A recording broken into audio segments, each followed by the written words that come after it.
जय हिंद प्यारे बच्चों, सुप्रभात सभी को। उम्मीद करते हैं आप सभी स्वस्थ होंगे, प्रसन्न होंगे प्यारे बच्चों, और नियमित रूप से अध्ययन कर रहे होंगे।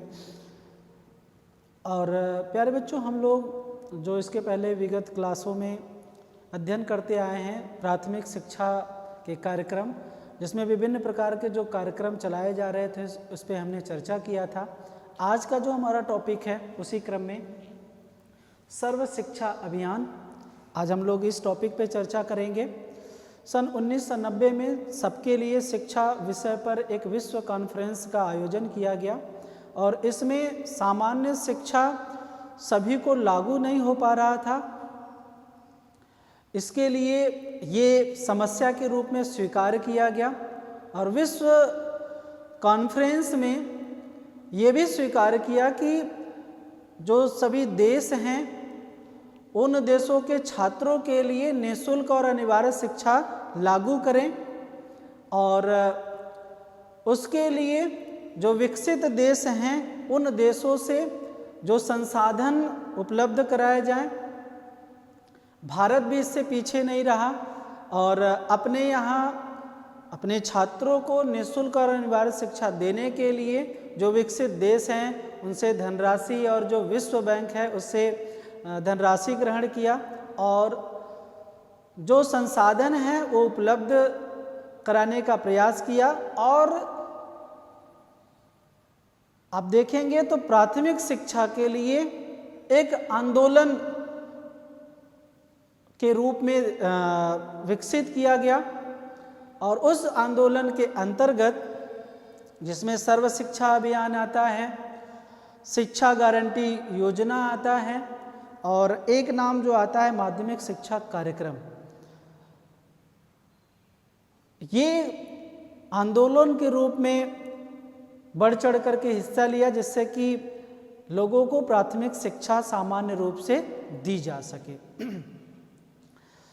हमारे संविधान में अनुच्छेद 45 के अंतर्गत सभी राज्यों को ये निर्देश था कि 10 वर्ष के अंदर 14 वर्ष के बच्चों को निःशुल्क और अनिवार्य शिक्षा प्रदान किया जाए। और इसके लिए या कह सकते हैं इस संबंध में कोठारी आयोग और शिक्षा नीति में भी बहुत सारे सुझाव प्रस्तुत किए गए और इस संबंध में ऑपरेशन ब्लैक बोर्ड योजना का भी आयोजन किया गया, जिसमें छात्रों को निःशुल्क और अनिवार्य शिक्षा प्रदान करने की बात की गई, विभिन्न प्रकार की सामग्रियां उपलब्ध कराई गई, कुशल शिक्षकों की नियुक्ति की गई और ब्लैक बोर्ड की व्यवस्था की गई, चित्र मानचित्र की व्यवस्था की गई और भी टीचिंग लर्निंग बहुत सारे मटेरियल उपलब्ध कराए गए, जिससे कि बच्चों को सामान्य रूप से या सामान्य जो शिक्षा है वो प्राथमिक स्तर पर प्रदान किया जाए। इतने आयोजनों के पश्चात भी जो कोठारी आयोग ने सुझाव दिया था, जो शिक्षा नीतियों में सुझाव दिया गया था, उन सारे सुझावों के आधार पे भी अगर हम देखते हैं तो जितना हम कल्पना किए थे कि प्राथमिक शिक्षा स्तर में गुणवत्ता में सुधार ला सकते हैं, बच्चे सीखने के लिए रुचि लेंगे, हम शिक्षा स्तर को सुधार सकेंगे, साक्षरता स्तर में सुधार लाएंगे, उतना कहीं ना कहीं सुधार हमें देखने को नहीं मिलता है। इसी कारण से सन 2000 तक हम वो लक्ष्य प्राप्त नहीं कर सके जिसे प्राप्त करने के लिए संविधान में 10 वर्षों का समय निश्चित किया गया था। और क्योंकि संविधान में आप देखेंगे प्यारे बच्चों तो ये सीधा सीधा निर्देश दिया गया था कि संविधान के लागू होने के 10 वर्ष के अंदर ही 6 से 14 वर्ष को बच्चों को निःशुल्क और अनिवार्य शिक्षा दी जाए और जो लक्ष्य बनाया था उस लक्ष्य को प्राप्त किया जाए, क्योंकि इसमें सबसे महत्वपूर्ण चीज़ था कि लक्ष्य बनाया गया था और उस लक्ष्य को कहीं ना कहीं प्राप्त निश्चित समय पे नहीं किया गया। तो सरकार ने इस लक्ष्य को प्राप्त करने के लिए नवंबर 2000 में सर्व शिक्षा अभियान को मंजूरी दे दिया। उसके साथ सर्व शिक्षा अभियान की शुरुआत सन 2001 में की गई। ये ध्यान रखिएगा, मंजूरी कब दी गई, वो 2000 में, नवंबर 2000 में। लेकिन इसकी शुरुआत की कब हुआ इस अभियान का, तो सन 2001 में इसका शुरुआत हुआ। इसे राष्ट्रीय योजना के रूप में सभी जिलों में लागू किया गया और इस अभियान का जो उद्देश्य था कि 2010 तक 6 से लेकर के 14 वर्ष के जो आयु के सभी छात्र हैं उनको अनिवार्य एवं निःशुल्क शिक्षा उपलब्ध कराना इसका मूलतः उद्देश्य था। और इस प्रकार का जो सर्व शिक्षा अभियान का एक समयबद्ध कार्यक्रम है, क्योंकि 10 वर्ष जब निश्चित किया गया है तो ये समय बनाया गया, इसकी पूरी समय सारणी बनाई गई और इसीलिए इसको समयबद्ध कार्यक्रम कहा जाता है, जो कि 6 से लेकर के 14 वर्ष के सभी बालकों को निःशुल्क और अनिवार्य शिक्षा प्रबंध करता है। इसी क्रम में आप देखेंगे तो समयबद्ध कार्यक्रम का जो यहाँ पर तात्पर्य लगाया जाता है कि सर्व शिक्षा अभियान क्या है, समयबद्ध चलने वाला कार्यक्रम है जो 2010 तक क्या कर लिया जाए, अपने लक्ष्य की प्राप्ति कर लिया जाए। ये कहीं ना कहीं समय दिया गया, क्योंकि 2000 में ये मंजूरी दी गई और 2001 से लागू कर दिया गया, तो 2010 तक जो इसके लक्ष्य थे उसको प्राप्त कर ले, इसलिए ये समयबद्ध कार्यक्रम बना। दूसरा जो बात आया कि प्रारंभिक शिक्षा का सार्वभौमिकरण करना। सर्व शिक्षा जो अभियान है वो सबके लिए शिक्षा की बात करता है और इसका जो मूल मंत्र था एक रूप में, या कह सकते हैं कि एक दृढ़ संकल्प था कि सभी को समान रूप से शिक्षा देना। तो प्रारंभिक शिक्षा का सार्वभौमिकरण किया गया। सार्वभौमिकरण का मतलब सबके लिए शिक्षा। गुणात्मक शिक्षा की बात की गई। तो देखिए पूरे देश में हम सर्व शिक्षा अभियान जब हर एक राज्यों में लागू किया गया तो हम ये चाहते थे कि बच्चों के मानसिक स्तर में वृद्धि हो, और मानसिक स्तर में ही नहीं बल्कि शारीरिक, मानसिक, बौद्धिक और सामाजिक स्तर में वृद्धि हो, ताकि उनके गुणों में विकास हो। हम जो चाहते हैं कि बच्चों का अपेक्षित न्यूनतम स्तर प्राप्त कर लें, वो तभी हो सकता है जब उनको गुणात्मक शिक्षा प्रदान की जाएगी। उसके पश्चात केंद्र व राज्य स्तर का सहयोग, ठीक है। तो इसमें क्या है कि ये जब कार्यक्रम बना तो इस कार्यक्रम में केंद्र और राज्य का आपसी या इनके बीच में सहयोग होना जरूरी है। तो आप देखेंगे सन 2007 में प्राथमिक स्तर में आप देखते हैं तो केंद्र की ओर से लगभग 80% सहयोग दिया जाता है और राज्य स्तर पे 22% कहीं ना कहीं सहयोग दिया जाता है। अगर आप यही उच्च प्राथमिक की बात करते हैं तो यहाँ पर जो है 75% राज्य सहयोग करता है और 15% जो है, सॉरी यहाँ पर 75 केंद्र जो है सहयोग करता है और 15% राज्य सहयोग करता है। तो दोनों के बीच में कहीं ना कहीं ये प्राथमिक शिक्षा को लेकर के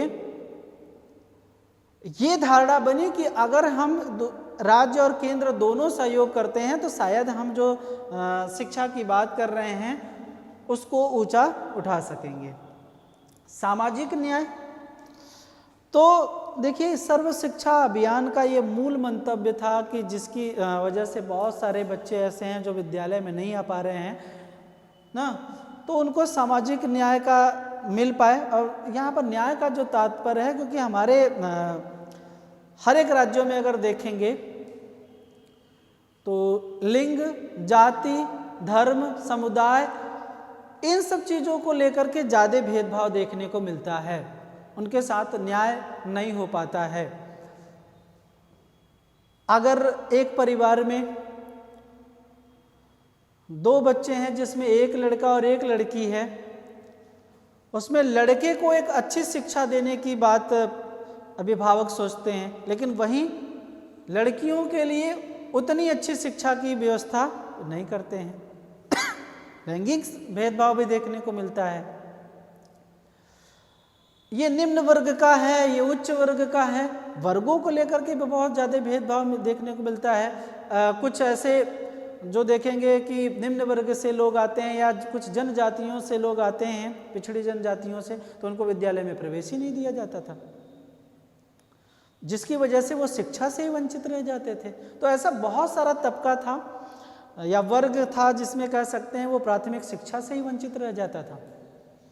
तो इसके लिए कहीं ना कहीं सामाजिक न्याय की बात की जाती है, जिसमें हम कह सकते हैं कि ये अभियान न्याय दिलाने की बात करता है, जिसमें हम किसी भी प्रकार का शिक्षा देने के लिए भेदभाव ना करें कि ये इस जाति का है, ये इस वर्ग का है, ये इस समुदाय से आता है, ये काला है, गोरा है, ये भी भेदभाव कहीं ना कहीं किया जाता था। तो ऐसे सामाजिक न्याय मिले, सभी को शिक्षा का समान अवसर प्राप्त हो, ये बातें कहीं ना कहीं प्यारे बच्चों सर्व शिक्षा अभियान के अंतर्गत कही गई। ठीक है, ये पॉइंट आप लोग, थोड़ा सा मैं बोर्ड से हट जा रहा हूँ, पॉइंट फटाफट नोट कर लीजिए, क्योंकि जब लेक्चर देने लगते हैं तो थोड़ा सामने आ जाते हैं, जिसकी वजह से आप लोग नोट नहीं कर पाते हैं। तो इसको फटाफट नोट कर लीजिए, फिर आगे बढ़ते हैं। ठीक है, उसके पश्चात प्यारे बच्चों एक पॉइंट है सर्व शिक्षा अभियान के लक्ष्य एवं उद्देश्य। ठीक, सबसे पहले हम लोग इसके जो लक्ष्य बनाए गए सर्व शिक्षा अभियान के, उसको समझते हैं कि क्या क्या लक्ष्य बनाया गया है, जिसमें पहला है आपका प्रारंभिक शिक्षा।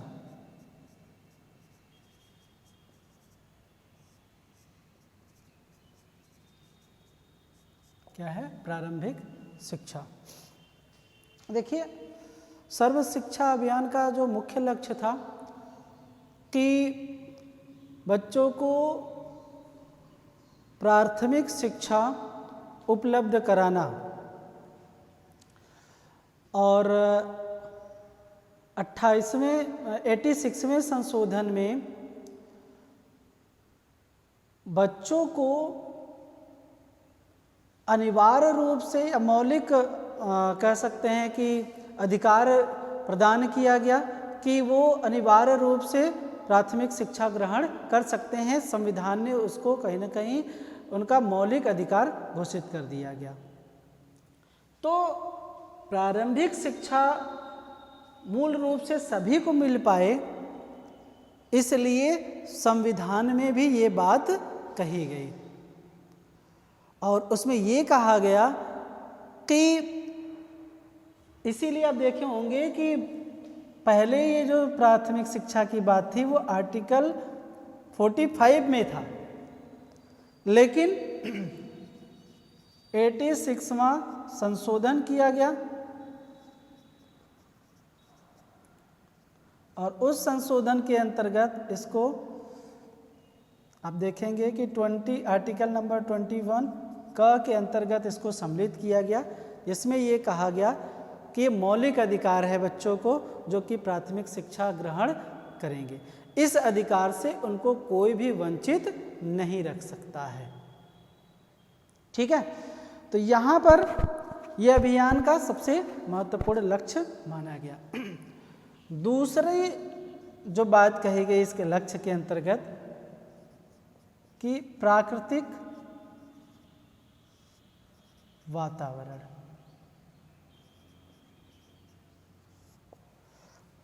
सर्व शिक्षा अभियान के अंतर्गत ये बात कही जाती है। दूसरा इसका लक्ष्य है कि बच्चे को प्राकृतिक वातावरण में ज़्यादा सीखते हैं, और उनको प्राकृतिक वातावरण में सीखने के लिए स्वतंत्र रूप से अवसर दिया जाना चाहिए ताकि उनका शारीरिक, मानसिक और बौद्धिक सामाजिक विकास हो सके। और जब वो इन्वायरमेंट में उनको स्वतंत्रता या सीखने का जब अवसर दिया जाता है तो वो अच्छे ढंग से प्राकृतिक वातावरण में सीखते हैं। इसलिए उनको प्राकृतिक वातावरण दिया जाना चाहिए। ठीक है, क्योंकि प्राकृतिक वातावरण जब पैदा किया जाता है तो सबसे प्रभावी ढंग से बच्चा यहीं पे सीखता है और प्रभावी होता है सीखने का क्रम, तो इसलिए वहाँ पर उसका शारीरिक, मानसिक और बौद्धिक विकास होता है। इसलिए इसका लक्ष्य बनाया गया कि बच्चे को प्राकृतिक वातावरण में सिखाया जाए। उसके पश्चात है मूल्य शिक्षा, ठीक, या मूल्य आधारित शिक्षा कह सकते हैं।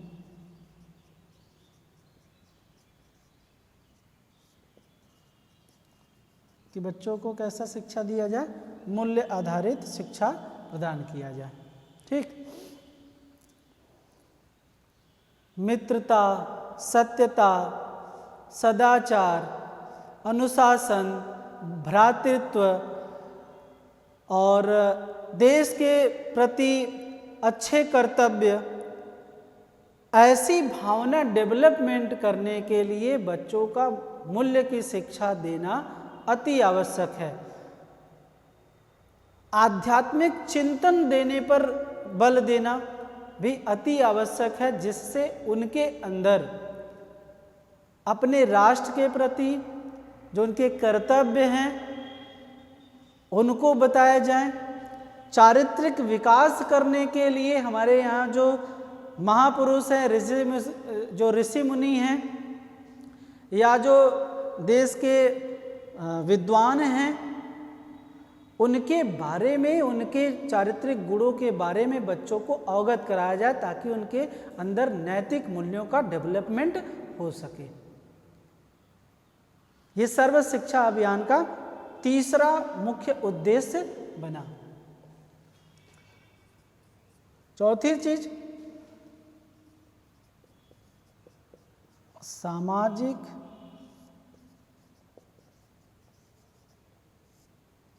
क्षेत्रीय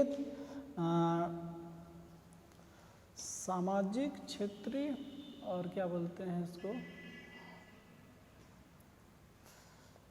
एवं लैंगिक असमानता के बीच कड़ी। ठीक है,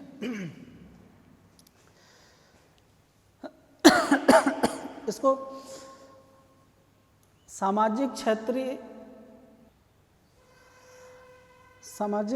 और क्षेत्रीय एवं लैंगिक असमानता के बीच जो कड़ी है, तो सर्व शिक्षा अभियान का जो चौथा लक्ष्य था, उस लक्ष्य में ये निर्धारित किया गया कि समाज में या कह सकते हैं क्षेत्र में जो लैंगिक असमानता है, उस असमानता की खाई को समाप्त करने पर बल दिया जाए। तो इसको दूर करने के लिए कहीं ना कहीं नीति अपनाई गई। पांचवा जो है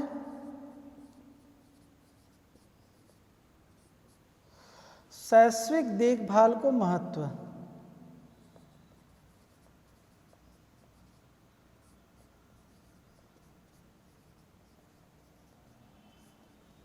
ठीक है, ये सर्व शिक्षा अभियान का पांचवा मुख्य लक्ष्य था, जिसमें 0 से लेकर के 4 वर्ष के बच्चों को सम्मिलित किया गया।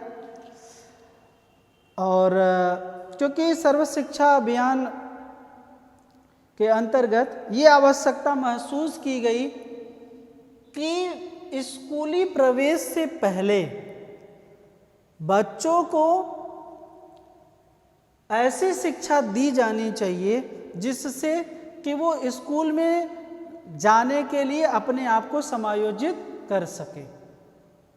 तो इसलिए विद्यालय में प्रवेश के पहले ही उनको बालवाड़ी या फिर आंगनवाड़ी, डे केयर, क्रेच ऐसे भी आयोजन किए गए हैं जिसमें ले जा कर के बच्चों को उनका देखभाल, उनके सीखने सिखाने से संबंधित चीज़ें मुहैया कराई गई ताकि वो स्कूल में जाने के लिए तैयार हो सकें। इसके लिए बच्चों का समय समय पर देखभाल करना, स्वास्थ्य संबंधित सुविधाएं देना उनको, गर्भ में भी अगर बालक है तो माताओं को पोषक आहार प्रदान करना जिससे कि बच्चे की स्वस्थता का ध्यान रखा जाए। तो इसलिए शैशविक देखभाल को महत्व दिया गया, जो कि 0 से लेकर के 4 वर्ष तक कहीं ना कहीं ये देखभाल किया गया। अब 4 वर्ष तक जब देखभाल किया जाता है, जिसमें मैंने बताया ये सारी चीज़ें की जाती हैं, तो अब यहाँ पर वो 5वें साल में जब विद्यालय में प्रवेश कराया जाएगा, जो कि अपने एक समूह बना लिया है, समाज में वो जा रहा है, खेल कूद रहा है, वो सारी क्रियाएं कर रहा है आंगनवाड़ी में जा कर के, तो उसका अब यहाँ से जब वो स्कूल में जाएगा तो उसको वहाँ पर उतना एडजस्टमेंट करने में दिक्कत नहीं होगी। इसलिए ये देखभाल करके यहीं पे इनको क्या किया जाता है, तैयार कर लिया जाता है प्यारे बच्चों। ठीक है, तो ये तो इतने पॉइंट्स थे इसके लक्ष्य के अंतर्गत, ये आप लोग नोट कर लीजिएगा पॉइंट्स जो है। ठीक, इसको साफ कर दे रहा हूँ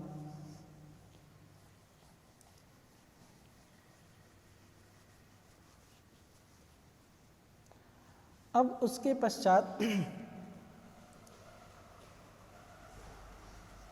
इसके उद्देश्य क्या क्या हैं वो देख लेते हैं, एक एक पॉइंट समझते चलते हैं।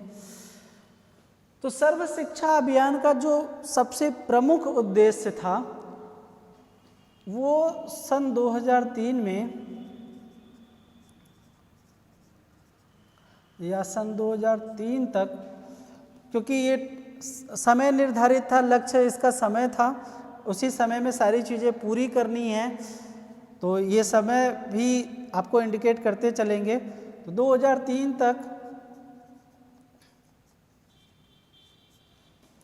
प्राथमिक शिक्षा को सर्वसुलभ बनाना। ठीक है, पहला जो उद्देश्य था कि सन 2003 तक प्राथमिक शिक्षा को सबके लिए सुलभ बनाना, ताकि ऐसा कोई भी बच्चा ना रहे जिसको ये सुविधा ना मिल पाए या इस सुविधा के अभाव में बच्चा साक्षर ना हो पाए। ठीक है, दूसरा जो उद्देश्य था कि सन 2005 तक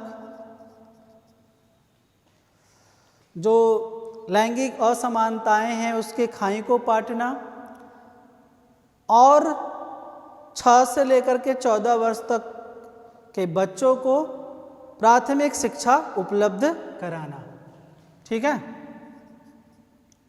तो प्राथमिक शिक्षा उपलब्ध कराना, जो असमानताएं हैं उसको भी दूर करना। ठीक, उसके पश्चात सन 2007 में या 7 तक ये लक्ष्य बनाया गया, में नहीं बल्कि तक ये लक्ष्य था कि सभी बच्चे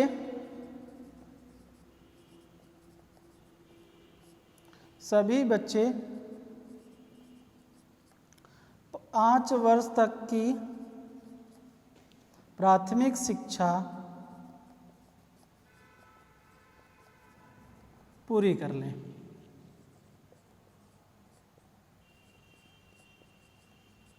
ठीक है, 2007 तक सभी जो बच्चे हैं वो 5 वर्ष तक प्राथमिक शिक्षा पूरी कर लें। ठीक, क्योंकि सन 2001 से लागू हुआ। ठीक है, अब 1 से लागू होने के पश्चात ये 5 वर्ष तक की जो प्राथमिक शिक्षा है उसको वो पूरा कर लें।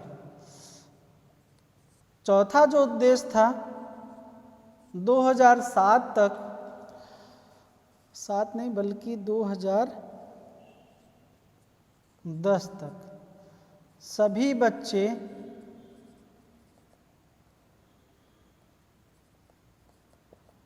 बच्चे 8 वर्ष की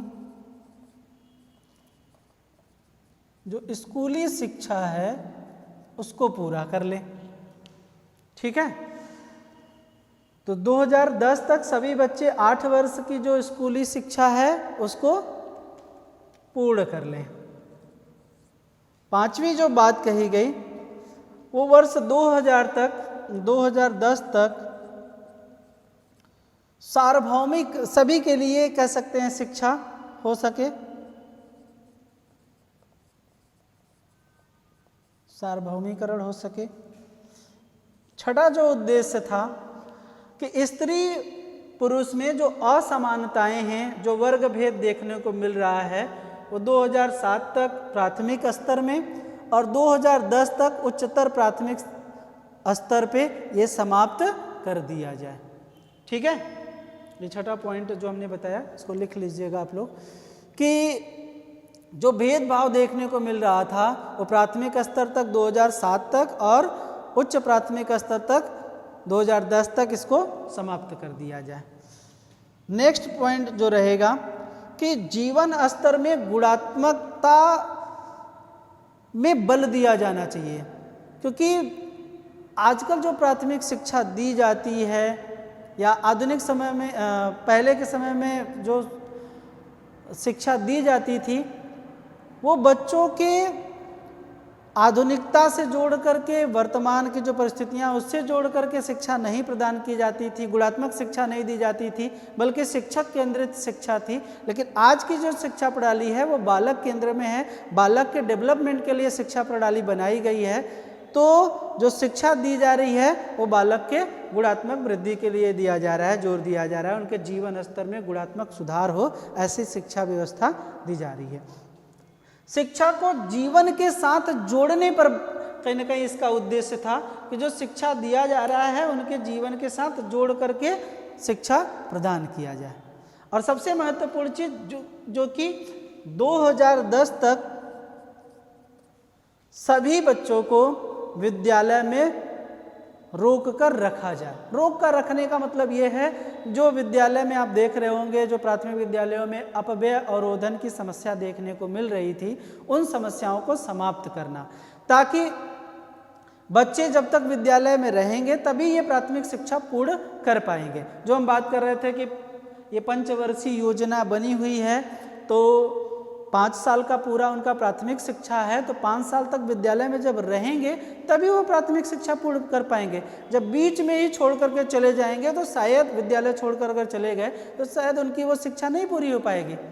जो हम 8 वर्ष की स्कूली शिक्षा पूरा करने की बात कर रहे हैं, अगर बीच में ही वो छोड़ के चले जाते हैं तो शायद उनकी स्कूली शिक्षा पूरी नहीं हो पाएगी। इसलिए बच्चों को विद्यालय 2010 तक विद्यालय में रोक करके रखना है, और ये रोक करके तभी रह सकते हैं जब उनके लिए वो विद्यालय रुचिकर होगा, आनंददायी होगा, सीखने की जो प्रणाली है वो उनके स्तर का होगा, तभी कहीं ना कहीं। तो ये सर्व शिक्षा जो अभियान है वो पूरा प्रयास करता है कि बच्चों को विद्यालय में रोक करके रखा जाए और वो सारे सुविधाएं उपलब्ध कराई जाए। ठीक है, एक बात और यहाँ पे ध्यान रखिएगा कि उद्देश्य के अंतर्गत प्यारे बच्चों कि जो हम लोग बात कर रहे थे केंद्र सरकार की राज्य सरकार के बीच में जो सहभागिता है, तो 2009 नहीं बल्कि जो 9वीं पंचवर्षीय योजना है,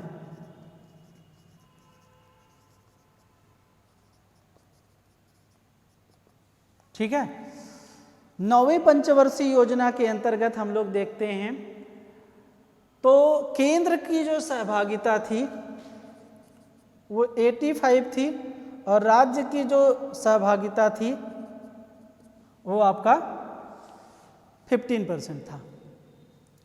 वहीं 10वीं पंचवर्षीय योजना में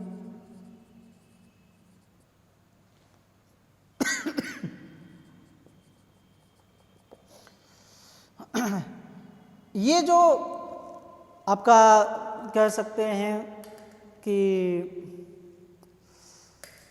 ये सहभागिता थी, वो आप देखेंगे तो केंद्र की जो सहभागिता थी वो 75% थी और राज्य की जो सहभागिता थी वो 25% थी। दोनों आपस में ये सहभागिता दे करके प्राथमिक शिक्षा को सर्वसुलभ बना रहे हैं और प्राथमिक शिक्षा सभी तक पहुंचा रहे हैं, सार्वभौमिक बना रहे हैं, गुणवत्तापूर्ण बना रहे हैं, ये करने का प्रयास किया गया है।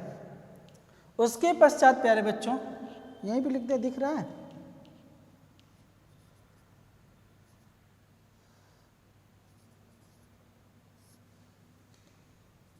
ग्यारहवीं जो पंचवर्षीय योजना थी,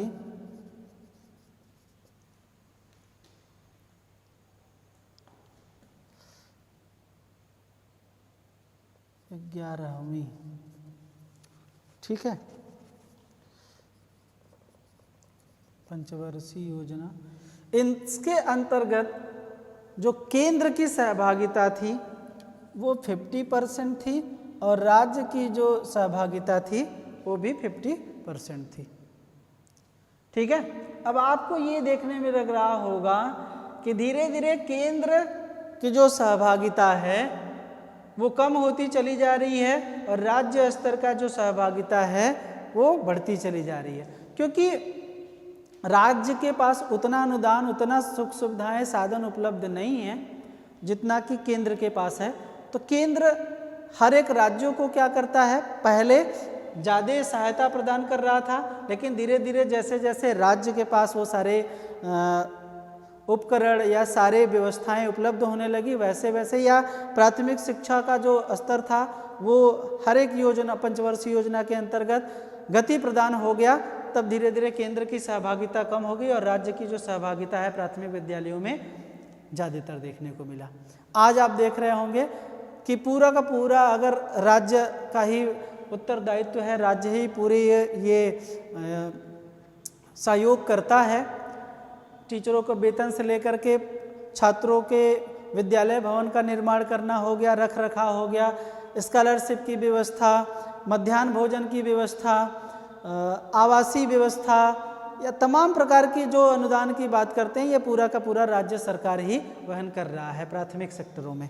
ठीक है प्यारे बच्चों, तो ये जितने पॉइंट थे इसको आप लोग नोट कर लीजिए ध्यानपूर्वक, और जहाँ पर आप लोगों को समझ में नहीं आया होगा आप लोग कमेंट करके पूछ सकते हैं। मैं बार बार कहता हूँ कि आप लोगों को जहाँ भी अगर कुछ भी डाउट लगे तो आप लोग वहाँ से अपना प्रश्न पूछ सकते हैं।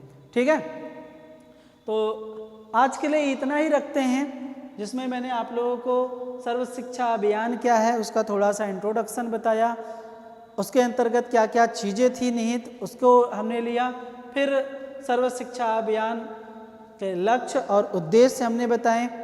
ठीक है, अब जो अभी बहुत सारे सर्व शिक्षा अभियान के अंतर्गत चीज़ें बाकी हैं वो नेक्स्ट क्लास में आप लोगों को बताएंगे, जैसे कि सर्व शिक्षा अभियान में क्या क्या सुविधाएं दी गई हैं वो पूरा का पूरा आप लोगों को विवरण प्रदान किया जाएगा। तो सर्व शिक्षा की अधिक जानकारी सीखने के लिए आप लोग क्लास में बने रहिएगा। ठीक है, तो आज के लिए इतना ही, धन्यवाद प्यारे बच्चों।